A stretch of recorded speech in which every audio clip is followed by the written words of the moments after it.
This is Nkwalo Junction, right now about 3 miles behind the furthest advance of Biafran troops to the south. There was heavy fighting here in early May as the Biafrans retook the town. Nkwalo Junction is 25 miles from Port Harcourt, a major seaport and refinery city the Biafrans want back. The Biafran troops we found at this road junction were a ragtag collection, looking more like irregulars than the frontline soldiers of the 14th Division, who are currently engaged in Biafra's most successful offensive of the war.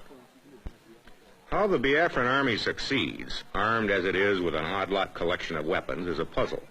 Some at the front carry communist-made AK-47s, like those used by the Viet Cong.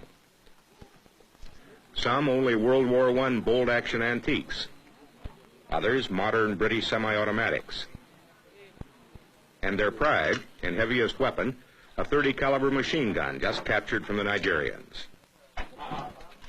Much, in fact, of what the Biafrans are now using against the Nigerians they have taken from them. One military man up here told me, not totally as a joke, that Biafra now looks upon the Nigerian army as its quartermaster general.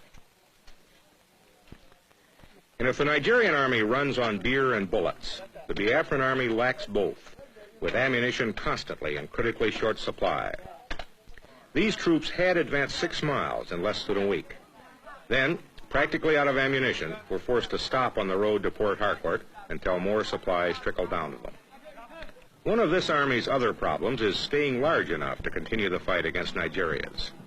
When Biafra seceded in 1967, it had fewer than 1,000 men under arms, and those mostly officers and clerks. Now it has been built up to between 45 and 60,000. The exact number, a military secret.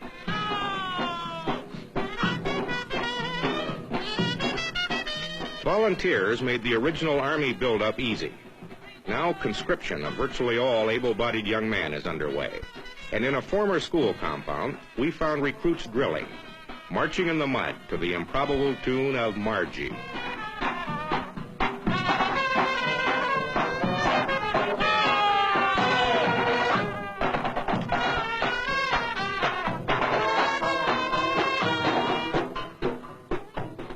These new soldiers are also taught the rudiments of jungle warfare and ambush, to be used against an enemy which holds most of Biafra's major cities, several vital road links, but not too much of the countryside. The training is basic, but effective. We're going to stop us right by the shoulder here, and we want to defend it. Go.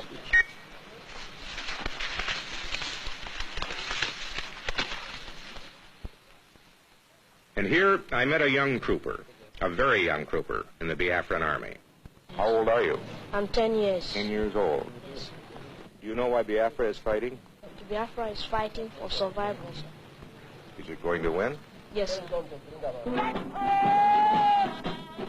His spirit, and that of this tattered army, driven by fear of genocide which may or may not lie ahead if they lose, plus what must be massive ineptitude on the part of the Nigerian army, is the most probable reason that this war of unequals now has gone into its 3rd year.